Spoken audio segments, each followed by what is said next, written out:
Hey everyone, dialing in your nutrition is what it takes to take your results to the next level. Following a macro-based diet is how you get there. But once you know your macros, what does that actually look like in terms of food portions?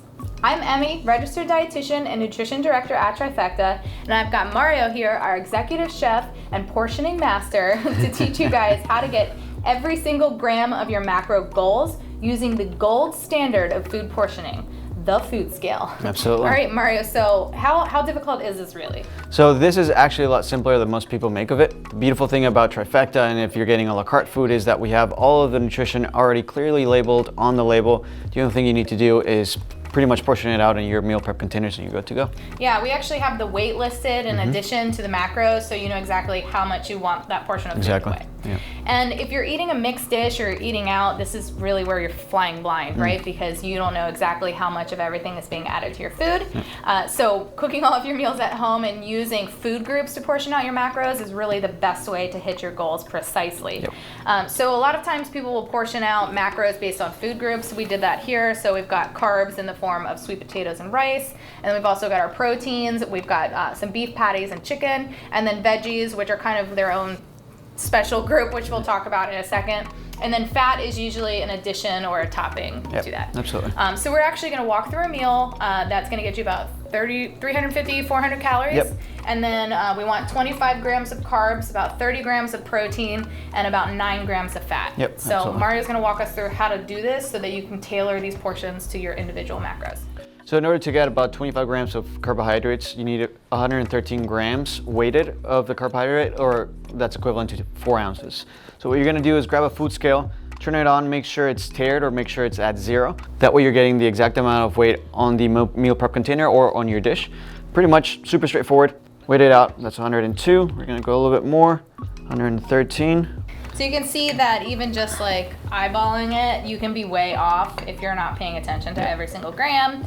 And the more weight that you're adding, the more carbohydrates that you're adding, and the more off you're going to be in terms of your macro goals. And it may be surprising that that's about 4 ounces or about 25 grams of carbohydrates. So that's exactly what we need. What we're gonna do next is portion the vegetables. Non-starchy vegetables are mostly water, so they're really low in calories, and they tend to be really low in carbohydrates, and they're also not super high in protein or fats either, so they're kind of like a free-for-all food, where you want to make sure that you're accounting for the calories, but they're really there to just fill you up and give you a lot of good nutrition. A lot of micronutrients. So you can actually eat a lot more of non-starchy veggies and get a larger portion of food overall without blowing your calories out of the water.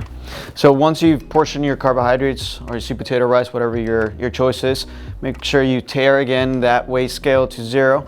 And we're going to portion about another 113 grams or 4 ounces of the vegetables. And then the last thing we got is protein.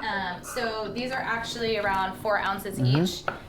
And protein, we don't really weigh it in grams, we'll weigh it in ounces. And we know that 4 ounces is close to about 30 grams of protein, depending on the level of fat that you have in the cut of meat. Absolutely. So we're going to use the Trifecta patties, and then pretty much just put it on there.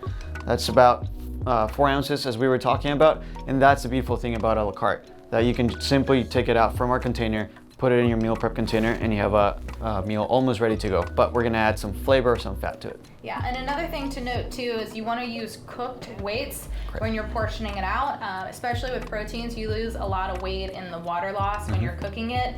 So if you're starting out with 4 ounces of protein and then you cook it, you might end up with less. Great, and then the last thing you really got to think about is fat. So fat's usually an addition to this. Yeah, you'll get a little bit of fat in the proteins and some of the other foods, depending on what ingredients you're using. But if you're adding fat to it, you can weigh that out as well. About a tablespoon is 9 grams of fat, but what is that in weight, Mario? That is about 15 grams of weight from the actual oil, or if you're going to be using a sauce, which I'm a big proponent on because you want to have a very flavorful meal every single time. Do use that sauce and weigh it out also to 15 grams, 30 grams, whatever the actual nutrition facts call for. Yeah, and you can also add the oil in the cooking process too. Just make sure you account for it. And if you're using any sauces, if they are not straight fat, they can mess with the macros as well. Right. So remember that some sauces will be higher in carbohydrates, others will be higher in fat. So pick according to what your goals are, and that's a beautiful thing about meal prepping for yourself. Yep. Yeah. Well, there you have it. Now you know exactly how to hit your macros every single day. Check out the article below for more details on how to perfect your macro-based diet.